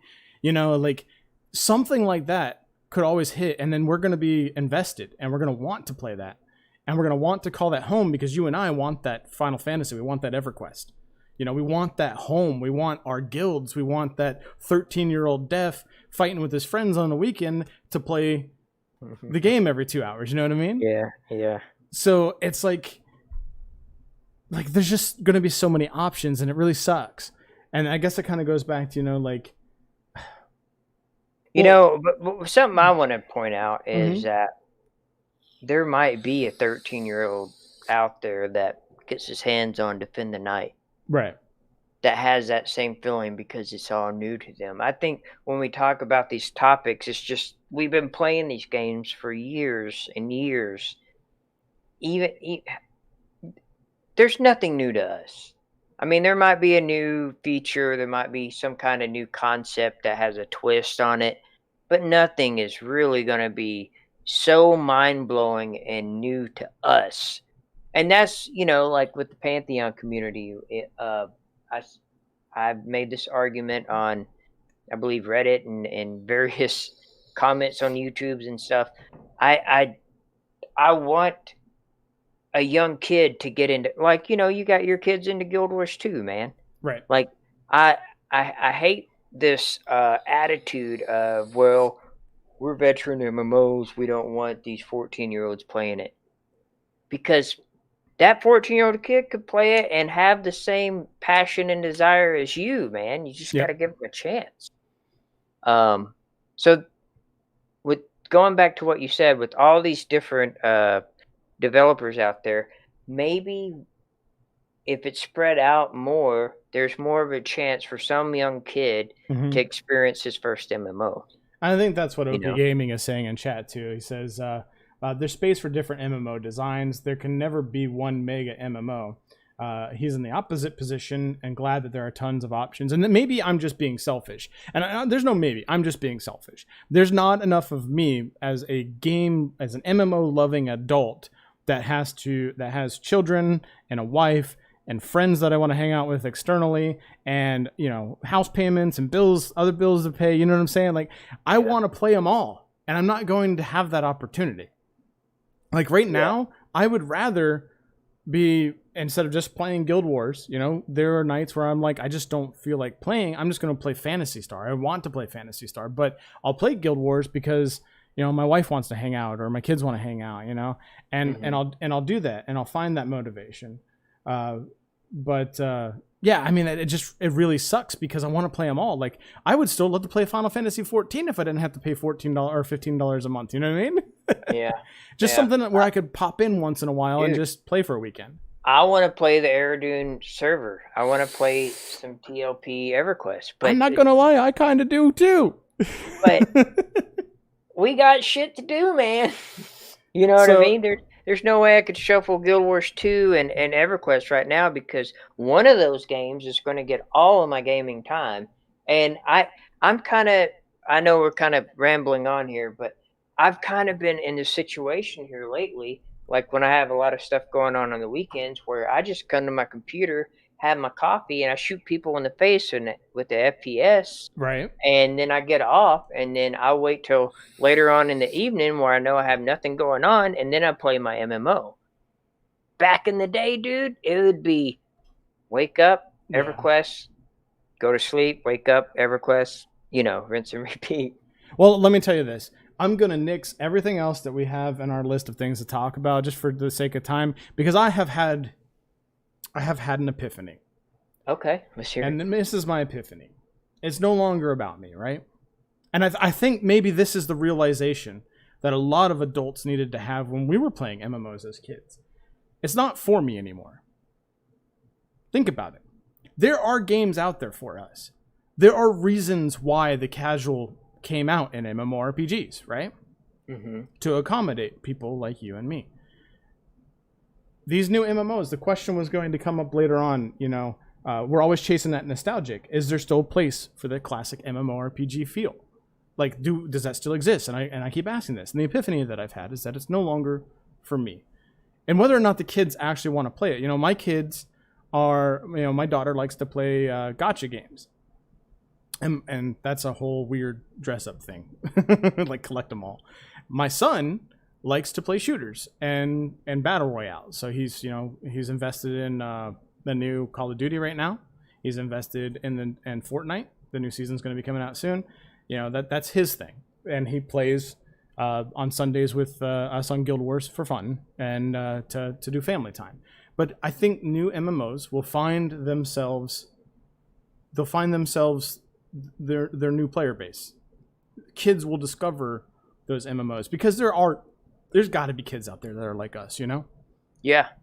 So it's not about me anymore. It's not about you, Def. It's not about us old farts. There are, like OP said, there are games out there for us, and the right design will fall into our lap. And that's something, maybe that we may not feel like we used to when playing Guild Wars 2, but maybe that's what we have available to us, because at the end of the day, we don't get to come home and throw our backpacks on the floor and jump on an MMO. You know what I mean? We have responsibilities. Yeah. And those kids need to be kids, and they need to have the opportunity. Yeah. You know what I mean? Well, a lot of things come from older school MMOs, like leadership, the ability to lead a raid, communication skills. Hell, man, I blame the reason why I can type so fast because back in EverQuest we didn't have voice comms. Right. We had to raid and communicate with a keyboard, or be in a dungeon, or farming, and it's all keyboards, utilizing your UI, all this stuff, for a 13 or 14-year-old kid to learn it's benefited me as I grew up, Yeah. But I think you're right, man. It's kind of like whatever game presents us a format that is just fitting for us is our game.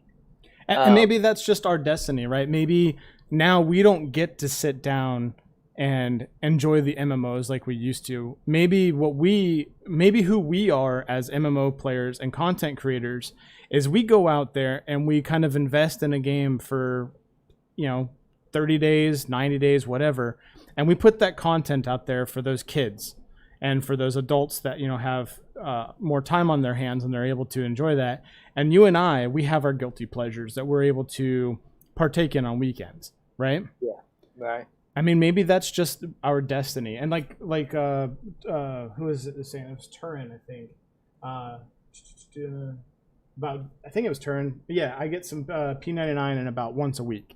Maybe that's us. Maybe we get to jump in, and maybe we find one of these games and they're our guilty pleasure, and we actually get to jump in and do what we want to do versus what we need to do for content on the weekends. But it's not for us anymore. It's not about us. And go ahead. Turin was saying he gets P99 in once a week, and then Renfell. I remember our first meeting with Renfell, and he was saying, "Yeah, I get 20, 30 minutes in a P99," and I'm thinking, how do you do that, man? How do you do that? I just, for me, I don't have that kind of control. You know what I mean? It's just, I love it so much, and I want to be a kid again so bad. I'm just, I'm going to put off things that I need to get done. And Adric just said it. Getting used to just playing 1 or 2 nights a week, taking a long time to do content. It's part of the territory, man. We had to get jobs, we had to graduate school. Yeah. In my case, I got to raise my kids right so they don't grow up to be hellions. I got to teach them what's right and wrong. And, went and got married, got girlfriends, bought houses. Have a dog. Yeah, it's part of growing, right? And maybe, again, these new MMOs they're not, they're for us, but they're not for us 13 us, Yeah. We're going to be Grandpa G and Grandpa Def jumping on the MMO, and we're going to be there every night for 2 hours before we go to bed at 9:00. Yeah. It sucks, man, because, the desire and the passion is there, and I want to bring up Pantheon again because... It is, JG. It is. Adulting is overrated as fuck, dude. Sorry, go ahead, Dev. Sorry. No, that's true. But, their target gameplay, I believe, last I remember, was 2-hour gameplay. Right. And that's what we do. So when people are wanting this old school, fix, I think Pantheon may have a good combination of the formula for people like you and I, getting on for that 2 hour. It's the old school new for us old farts. Yeah, and I've said it a million times, and I'll say it a million more times on this channel. Pantheon is not going to be EverQuest. It's going to be Pantheon. And I'm excited. I'm excited for Pantheon, Cycle of Lucemia, Defend the Night. There's some other old school MMOs that we're learning about, and I can't think of the names. But dude, I'm excited, but it's what do I do? Sorry to keep beating a dead horse. It's hard to get excited because man. I think I know at the end of the day we're not going to be able to put in as much as we want to. Yeah. So it's hard to invest that mental energy. You'd rather invest it into some of your adulting things that you have chosen to take on, at our age, and then, I don't know. Could you imagine playing EverQuest for only 2 hours? I would just be getting in a group.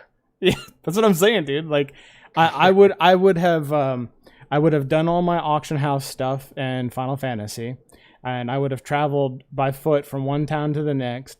And then as a DPS, I would have finally have found a group and then it would have taken me 20 minutes to get to the destination to go grind, and then that would have left me about 20 minutes to actually XP.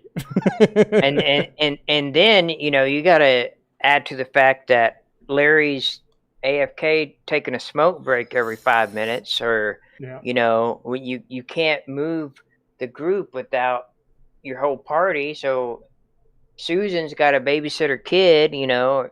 All these AFKs is what I'm saying, you know, like it's just brutal. 2 hours is, I wouldn't get shit done in EverQuest. Yeah.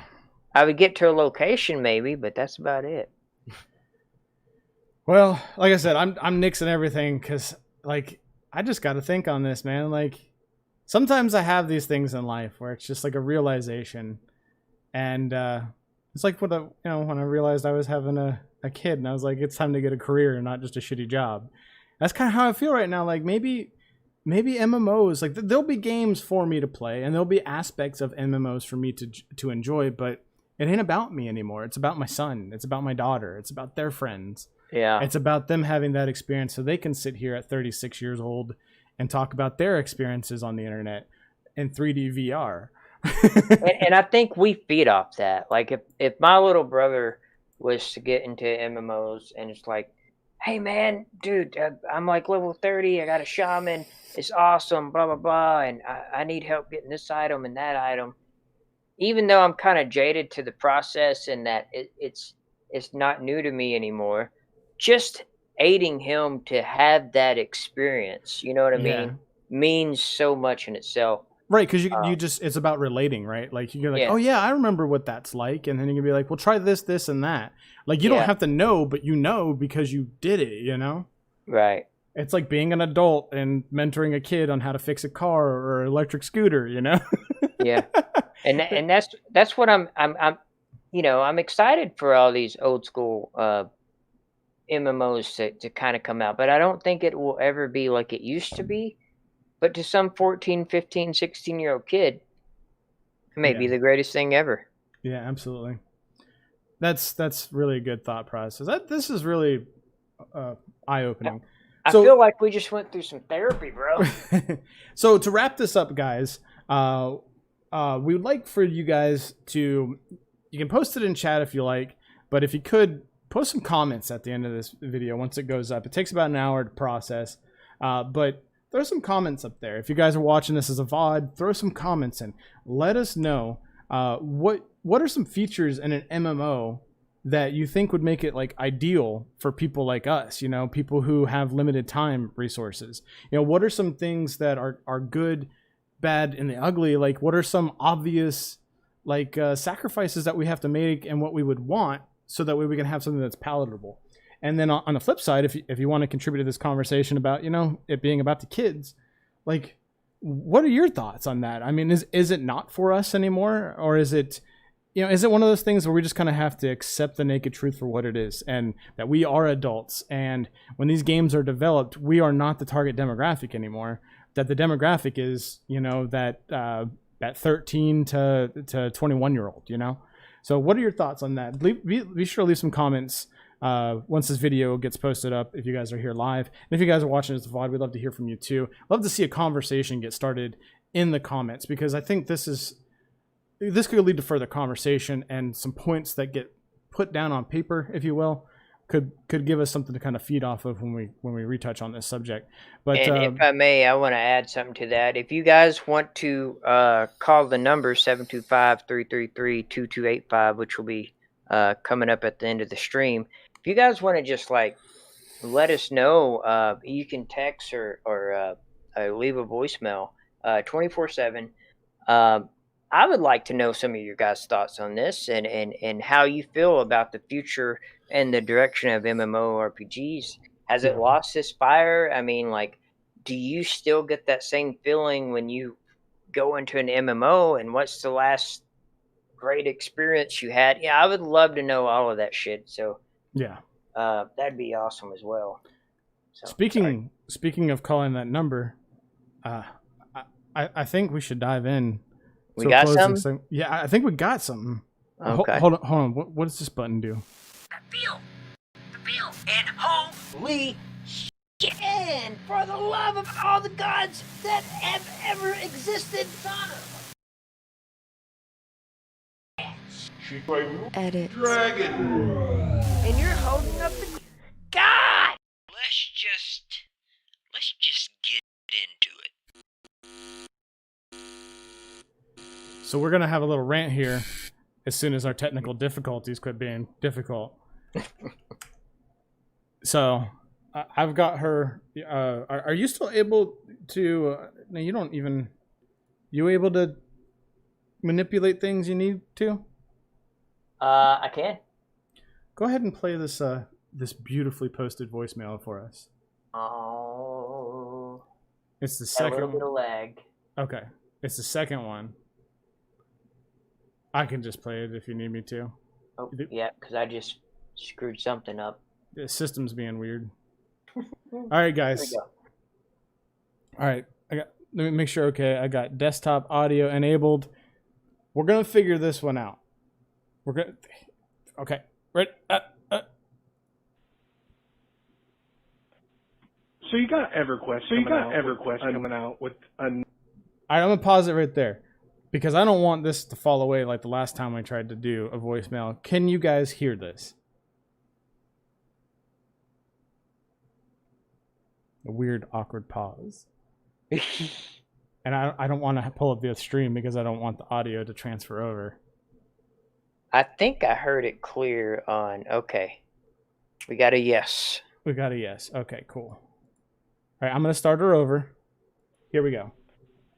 So you got EverQuest coming out with a new server, specifically Aragon. That's awesome and amazing. But what really annoys me so much is that they're selling bags.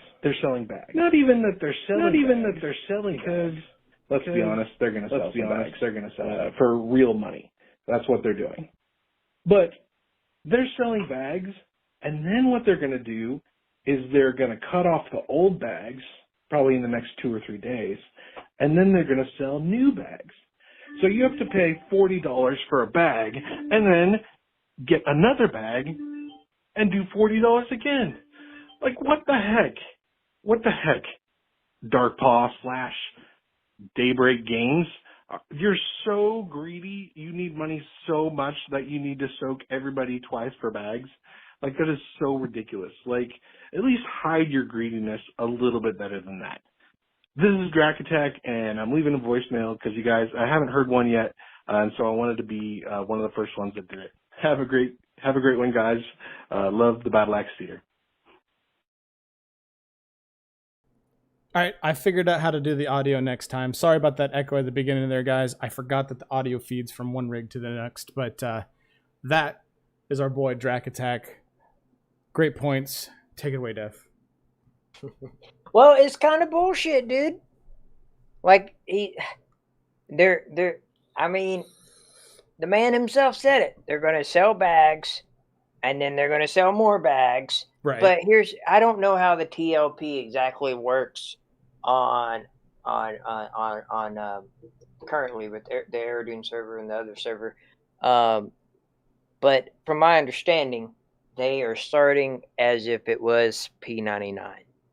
But they put this thing on the cash shop where you can buy bag. Who the fuck isn't going to buy a bag, dude? Like, you know me, the one thing I hate is inventory management. I'm going to buy all the damn bags. I'm going to break my damn bank account buying the bags because, goddamn, man. Sorry, I'm going on a rant myself. Oh, that's fine. That's what this is for. Keep going. I love it. Stings me up a little bit, man. Because, and then how the hell are you going to have an old school experience when you have this opportunity to buy bags? You know what I mean? Like, you just, it's almost put there specifically to get the money. You know what I mean? Because I am too weak. I'm going to buy all the damn bags, get all my damn crush bone belts, and then I'm going to buy more bags, you know? It's like, that was part of the difficulty of EverQuest back in the day was, you know, you got to get some damn bags, man. Yeah, it kind of ruins that kind of the depth, like being immersed in that old school feel. Like, what's the point? And then like Drax says, you know, they're just going to keep adding more different bags, bigger bags. And you know, you got it for different versions of the game. I'm sure when you buy it for the TLP, you're not also getting access to bags on another server, you know? Well, yeah, and you got to pay for your sub to play the TLP. Mm-hmm. So you're giving them the $15, whatever it is, and then you got to buy the bags. I don't know how you guys feel about this, but if I was playing it, I would buy the damn bags. I mean, it's just convenient. I would at least buy 2 bags, just for the convenience, man. I mean, that saves up some money. That saves up some space. I mean, it's just, I don't know, man. It just kind of, I didn't really care about it until Drax brought it up. I'm like, man, he's making a damn good point here. Yeah. But at the same time, you know, if I play Eridu and I'm going to buy me some damn bags, I'm going to give them my damn money. So I hate inventory management, man. Yeah, that's a good one, Drac. And just like Drac did, you just give that number a call and you tell us what's on your mind. It doesn't even have to be about MMOs. It doesn't have to be out the topic. It could be, you know, about Larry's. It could be about your Aunt Susan, your Aunt Brenda. Like you just come in here, you just tell us about your mother-in-law and how you hate her cooking. Like just tell us what's going on. Well, tell us what's on your mind. We're here. We're your therapy session. Yeah, man. And then we'll send that to your mother-in-law for you. No, I'm kidding. Yeah, she's already watching, right? All right, well, I think we're gonna start. She played MMOs back in her day, right? She's here for support Bat, and she's like, "Oh my God, Drac is talking shit about me." Well, guys, we want to thank you all for coming out tonight. We really appreciate you guys joining us. It's super awesome that we were able to hit 1,000 subs because of people like you sharing our content and coming to these live streams and, you know, watching those guides and things that we do. It's been really great. It's been a really fun ride, and we really look forward to what's going on ahead. I think we wanted to do like something for 1,000 subs, but we haven't really decided what we're doing yet, right? Yeah, not yet. If you guys have any ideas, any thoughts on what you'd like to see for, 1,000 sub video, you know, maybe we'll shoot a tweet later on this week asking for input. How does that sound? Yeah, and we're not shaving our beards. I'll tell you that right now. Well, I was gonna shave one that just an outline for a mask, you know, so when I go out in public, so it's just like lines. You do you, bro. But if I shave this beard, I already look like I'm 15 and I'm like 47. So yeah. I can't. Anyway. All right, guys. But yeah, we'll shoot out a tweet for those of you who are not on the Tweeter. You can just leave a comment on this video or shoot us a message on Discord. Drop a message in general chat on Discord. That link is in the description. We are on social media. We're not just on Twitter, but we are Battle Axe Theater with no dashes, no dots, no lines, no nothing. Just Battle Axe Theater. We are over on Twitter, not Twitch yet. Twitter, and then we are over on Facebook. And there's this really cool thing again that you can do. What is that, Def? Call the number 725-333-2285. That's right, folks. You can give us a call. You can leave us a voicemail. You could be like Drac Attack. Leave us a nice, sexy voicemail, a rant. You could be like Lexer. Sorry, we fucked that up, Lexer, when we played that last time. Maybe we'll play it again here in the near future if I can find that file. But just call us and let us know how sexy we are and how much you love seeing our voice. But do you have anything else you want to wrap up with, Def? Week, man, just want to thank everybody. It means so much for you guys to come and hang out with us on your Monday, because I mean, let's be real, it's a Monday, and it just means a lot to us. And thanks again on the 1,000 subs and just all the support. And don't be shy, join our Discord. You know, hang out with us, have some conversation, post some memes. We do a lot of meme posting. A lot. Talk about and music. The music's pretty yeah, good I too. was just about to say we talk about music. You know, it's just a good time. So if you guys want to ever hang out with us other than Monday nights, you know, feel free to join that Discord.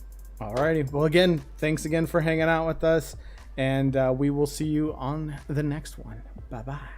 Later. Later.